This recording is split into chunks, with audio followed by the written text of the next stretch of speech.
A very good evening to all the viewers and students community. Welcome you all to my channel Rabbani's English Academy. Today I appear with a new topic that is Oru Manushiyan. Oru Manushiyan is written in Malayalam language. It is written, woven by a great writer by name Muhammad Bashir. He used to write in Malayalam language, but he was writing so beautifully, so nicely that his works have been translated into many Indian languages, including English. Why? Because of the essence in his works, because of the value in his works, because his works is having universal appeal and it is correlated to present situation. That is the reason that his works have been translated. And Vaikam Muhammad Bashir was awarded Central Sahitya Academy Award was conferred to him. Why? Because of his greatness. Man is known by his works, by his deeds, by his achievements, not by his name, because name is given by somebody else. You have to create your own name. My dear, now come to the point, come to the topic that is Oru Manushiyan. There are three characters in this story. One is the narrator, he is an English teacher. Another character is, number two character is the restaurant keeper or restaurant owner. Number three is stranger, unknown person. My dear, it is a very beautiful story and it is very interesting also. The writer cautions to the world that if you go to any city or town and if you do not know the local language, if you do not have definite plans, if you do not have money, then it will be problematic for you. You will be in a predicament, in a very dangerous situation one day. Nobody will come to save you. Nobody will come to rescue you. But if somebody comes and rescue you from that dangerous situation, you will never forget that man in your whole life. And this story happened with the narrator. That there is a city, it is a big city. It is situated on the base of the mountain. And the writer is describing the characteristics features of the city and of the people. People of that big city were merciless, were unkind, they were carrying many professions. Some were soldiers, some were working under the what is called big establishments, some were working what is called factories, mills, but most of the people were pickpocketers. Robbery, murder were daily occurrences. Every day it used to happen, it used to occur. And narrator came to that state. My dear, one thing I would like to tell you that money was highly valued by the people of that city. Money was everything for them. Nothing was important. And it is clearly mentioned by the writer by Weka Muhammad Bashir that people could do anything, even commit murder for the sake of money. Money was everything.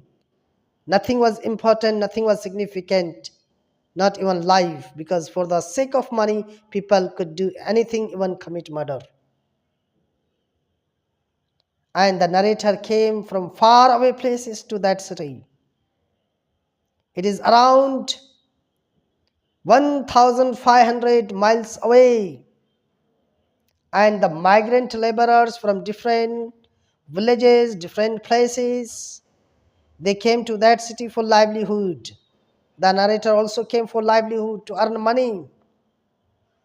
And what he was doing there and where he was living. What is the routine of the narrator? Narrator was English teacher.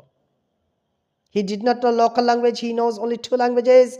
One is English, another is Hindustani language. And he was living in a small and dingy room on a dirty street and carrying a profession, teaching to migrant laborers from 9:30 to 11 in the night. Migrant laborers, they came from different parts of the country to that particular city.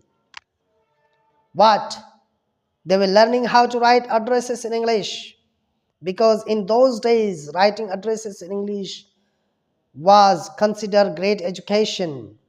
And you might have seen, the writer said, you might have seen that at post offices some people are sitting and writing addresses and collecting money from the what is called people between 1 anna to 4 annas, and they wanted to write addresses in English, so he was teaching them and earning money and saving money, deposited his money to his purse and living very carefully. He earned 14 rupees and it was his life saving. Whose? Narrators, who is English teacher. He used to teach English and earning money. Saved 14 rupees. How much? 14 rupees he saved and kept it in his pocket, purse, wallet. But he was not eating. He was eating less. Neither he was taking morning breakfast nor lunch. He was taking only one meal in 24 hours. So one day he woke up at 4 o'clock. He was sleeping all the day because he wanted to save money.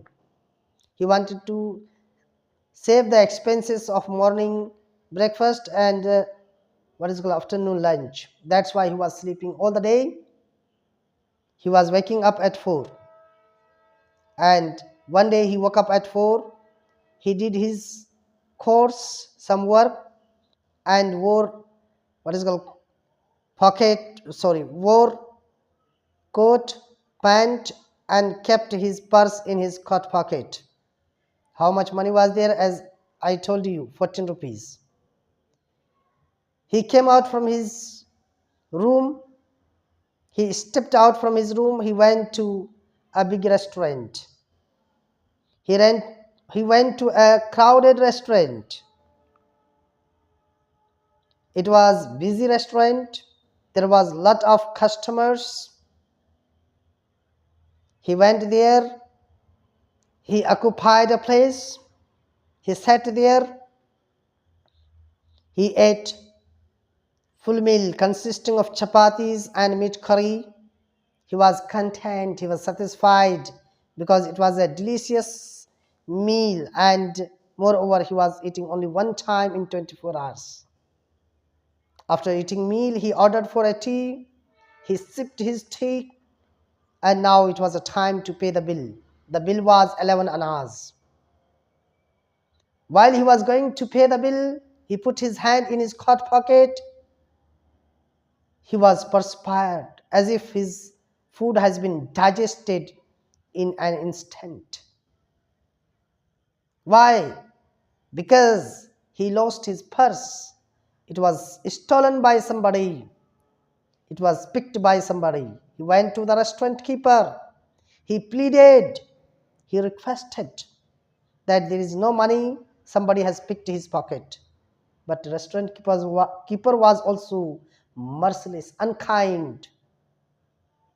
He was not he was not what is called accepting the request of the English teacher or narrator. He said that such kind of such such kind of pretense on to work here. I have seen many people. He was not believing. He did not trust. And he caught the lapel of the collar or of the shirt of the narrator and shaking him and threatened by telling that if you do not pay the bill, I will gouge your eyes out. मैं आपकी आंखें निकाल लूंगा. I will gouge your eyes out. You have to pay the bill. You place the money on my table, then you can go. And all the customers, they were looking at the narrator, but nobody was coming to help him. As it is clearly mentioned, vividly mentioned, that all the people are merciless, unkind. Now what narrator will do? He didn't know anybody there.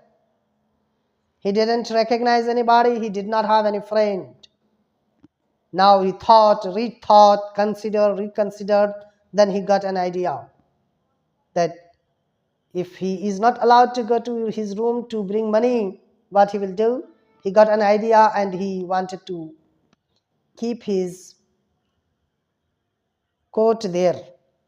He put off his coat and kept it on the table of the restaurant keeper and said that you keep it as a pledge and I will go and bring the money.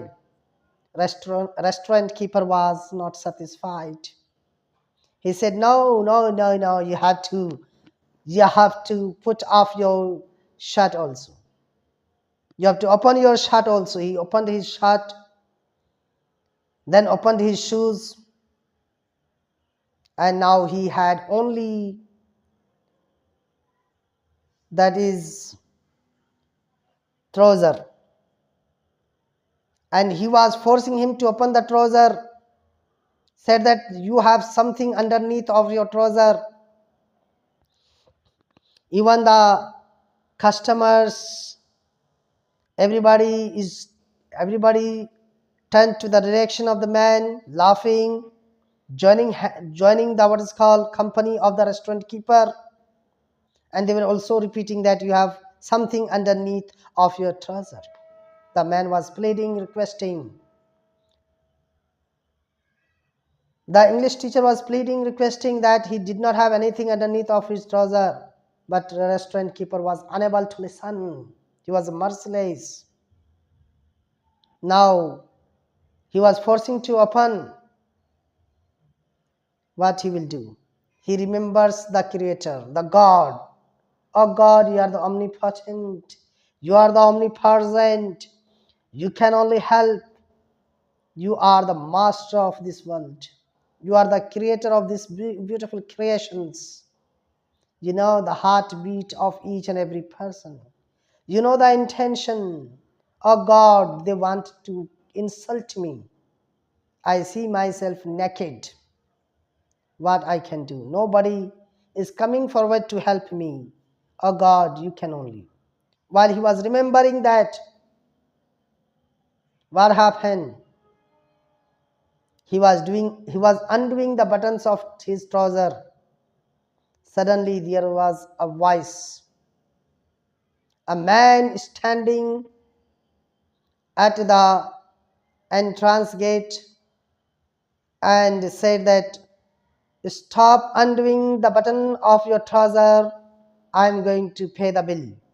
Everybody turned to the direction of the voice and saw that there is a man standing there. He was tall, 6 feet tall, fair complexed man with mustache, red turban and white trouser.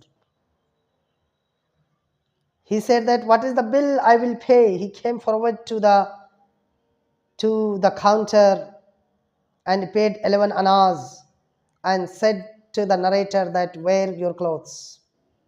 Put on your clothes. He wore the clothes, and both the narrator and stranger, they went off from the restaurant.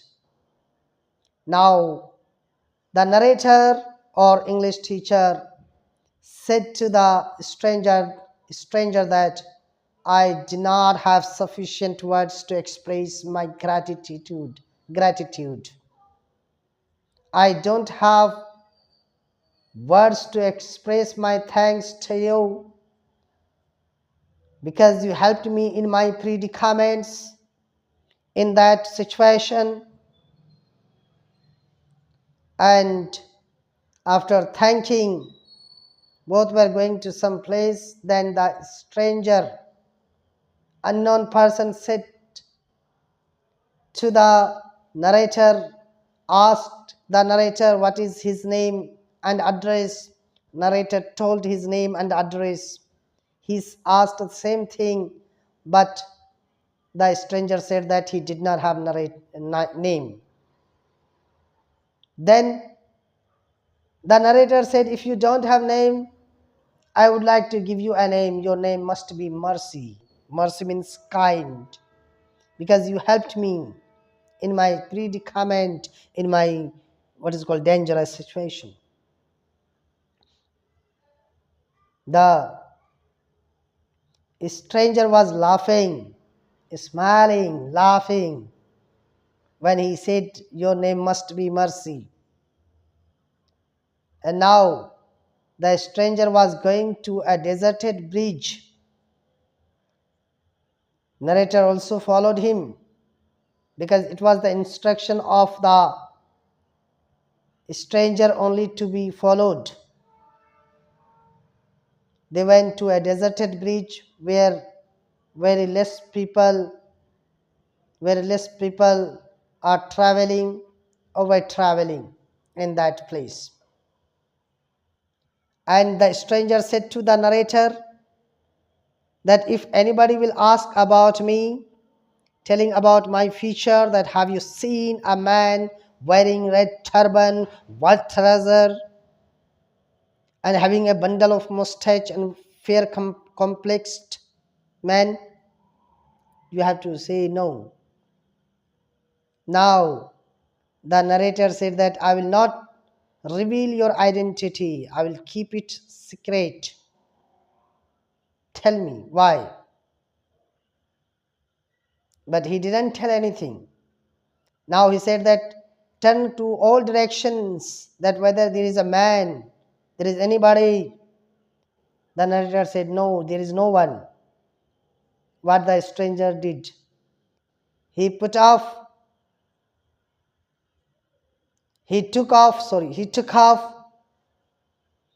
5 wallets from his pocket and placed it on the ground and said to the English teacher that, identify your wallet, your purse. And narrator was shocked. He was astonished and surprised by finding his own wallet there among 5 wallets. He took his wallet, he opened it, there was 14 rupees intact. Not even a single paisa is taken from that wallet. The stranger said, keep your wallet in your pocket. The stranger kept it. Now he started moving to his direction, to his room. Said simply that, God bless you, to the stranger. And the stranger also replied, God bless you. The story ends. But what is the outcome of the story? What is the moral of the story? That man, the stranger was a robber.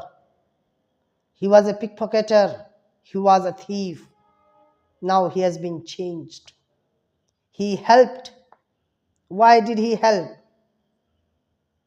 Why did he help?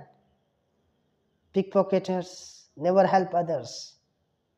If they had helped others, why they would have become pickpocketers? They do not know the meaning of emotions. Now he paid his bill, and even 14 rupees he returned with his purse. Why? Because the narrator recalled Almighty God. Oh God, please help me. No one can help.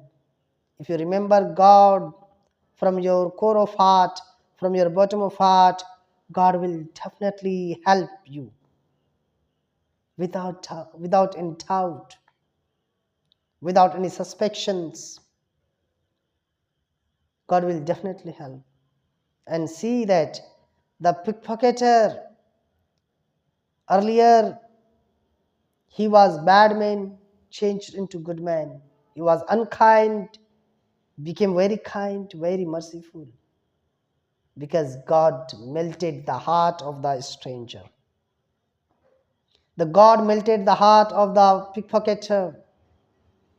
He paid the bill 11 annas and returned the purse also. See, there is a changes. So if you remember God, God will definitely help you.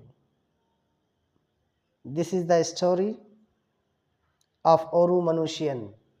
Who is the Oru Manushiyan? Who is the kind man? That is the thief. That is the pickpocketer. See the transformation changes of a man. From bad became good. From what is called unkind became kind.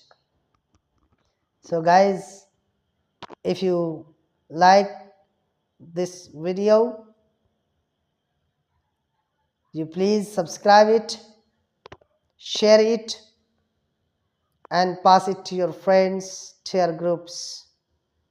And my dear, do well, work hard, be diligent, be austere, be well disciplined, and become something great in future.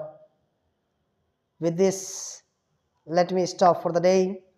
I will continue to the next class. Till that, have a nice day. Bye bye.